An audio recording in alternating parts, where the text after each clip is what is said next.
ঐকমত্য কমিশন জুলাই জাতীয় সনদের সমন্বিত খসড়া শনিবার গণমাধ্যমে পাঠিয়েছে। জাতীয় ঐকমত্য কমিশনের সঙ্গে রাজনৈতিক দলগুলোর প্রথম ও দ্বিতীয় পর্বের আলোচনায় ৮৪টি বিষয় ঐকমত্য ও সিদ্ধান্ত হয়, এগুলো সনদে উল্লেখ থাকছে। প্রথম পর্বে ঐকমত্য হওয়া বিষয়ের মধ্যে আছে স্থানীয় সরকার প্রতিষ্ঠানের নির্বাচন, জেলা সমন্বয় কাউন্সিল প্রতিষ্ঠা, রাজনৈতিক দলকে তথ্য অধিকার আইনের আওতায় আনা, সুপ্রিম কোর্টের বিচারক নিয়োগ, সুপ্রিম কোর্ট সচিবালয় প্রতিষ্ঠা, স্থায়ী অ্যাটর্নি সার্ভিস প্রতিষ্ঠা ও আইনজীবীদের আচরণবিধি।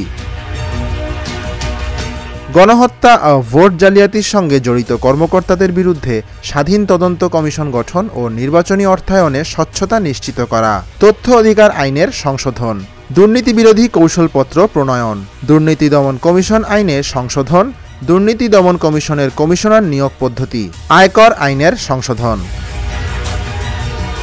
দ্বিতীয় পর্বে মৌলিক সংস্কার প্রস্তাব ঐকমত্য হয়, সেগুলো হলো সংসদীয় স্থায়ী কমিটির সভাপতি, নির্বাচনী এলাকার সীমানা নির্ধারণ, রাষ্ট্রপতির ক্ষমা সম্পর্কিত বিধান, বিচার বিভাগ বিকেন্দ্রীকরণ অর্থাৎ সুপ্রিম কোর্টের বিকেন্দ্রীকরণ এবং উপজেলা পর্যায়ে অধীনস্থ আদালতের সম্প্রসারণ, জরুরি অবস্থা ঘোষণা, প্রধান বিচারপতি নিয়োগ, সংবিধান সংশোধন, প্রধানমন্ত্রীর মেয়াদকাল, নির্বাচন কমিশন গঠন, পুলিশ কমিশন গঠন, নাগরিকের মৌলিক অধিকার সম্প্রসারণ সম্পর্কিত প্রস্তাব।